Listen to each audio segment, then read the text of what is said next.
তো হেল্ল' বন্ধুসকল আশা আহি আছে বন্ধুসকল আজিৰ এই ভিডিঅ'ত মই তোমালোকক ক্লাছ 10ৰ প্ৰিপাৰেটৰী এক্সামিনেশ্যন অৰ্থাৎ প্ৰি ফাইনেল এক্সামৰ দুখন প্ৰশ্ন কাকত দিবলৈ যত্ন কৰিম। প্ৰথমখন হৈছে জেনেৰেল সায়েন্স অৰ্থাৎ বিজ্ঞানৰ আৰু আনখন হৈছে এছামিজ অৰ্থাৎ এমআইএল।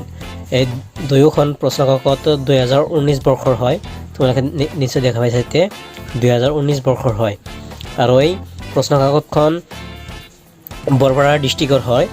তোমালোকে যদি বেলেগ ডিষ্ট্ৰিক্টৰ পৰা চাই আছা তথাপি তোমালোকে ভিডিঅ'টো প্ৰথমৰ পৰা শেষলৈ মনোযোগেৰে চাই যাবা আৰু মই ভিডিঅ'ৰ ডেছক্ৰিপশ্যনত লিংক দি দিম এই দুখন প্ৰশ্ন কাকতৰ। তোমালোকে প্ৰশ্ন কাকত তাৰ পৰা গৈ ডাউনলোড কৰি লৈ তোমালোকে প্ৰেক্টিছ কৰিবা।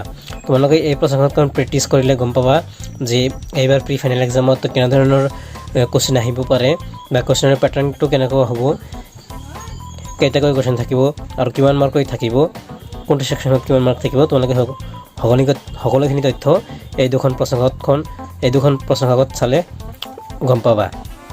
বন্ধুসকল আৰু এটা কথা, মই ইতিমধ্যে আৰু এটা প্ৰশ্ন কাকতখনৰ ভিডিঅ' আপলোড কৰি থৈছোঁ, তোমালোকে নিশ্চয় চাব পাৰা। ভিডিঅ'ৰ ডিছক্ৰিপশ্যনত মই লিংক দি দিম। সেইটো জেনেৰেল মেথমেটিক্সৰ হয়। সেইটো কমপ্লিট এক্সপ্লেইন কৰিছোঁ, এনেকৈ লাইন বাই লাইন পঢ়ি দি এক্সপ্লেইন কৰি দিছোঁ। যিহেতু তোমালোকৰ হাততো সময় কম, ইমান ডাঙৰ ভিডিঅ' দেখিবলৈ তোমালোকৰ সময় নাই, সেইকাৰণে মই তোমালোকৰ বাবে PDF লিংক ভিডিঅ' ডিছক্ৰিপশ্যনত দি দিম। তোমালোকে তাত গৈ ডাউনলোড কৰি চাই ল'ব পাৰিবা। ভিডিঅ'টো ভাল লাগিছে, যদি ভিডিঅ'টো ভাল লাগিছে তেনেহ'লে ভিডিঅ'টো লাইক কৰি দিয়া আৰু ভিডিঅ'টো তোমালোকৰ বন্ধুসকলৰ ওচৰলৈ শ্বেয়াৰ কৰি দিয়া আৰু কোনোবাই যদি চেনেলটো নতুন থাকে তেনেহ'লে চেনেলটো ছাবস্ক্ৰাইব কৰি ৰাখিবা। আৰু ইয়াৰ পিছত তোমালোকে কোনটো দিশত ভিডিঅ' চাব সেয়া কমেণ্ট কৰি জনাবা। আজিৰ কাৰণে ইমানেই, ধন্যবাদ। জয় অসম।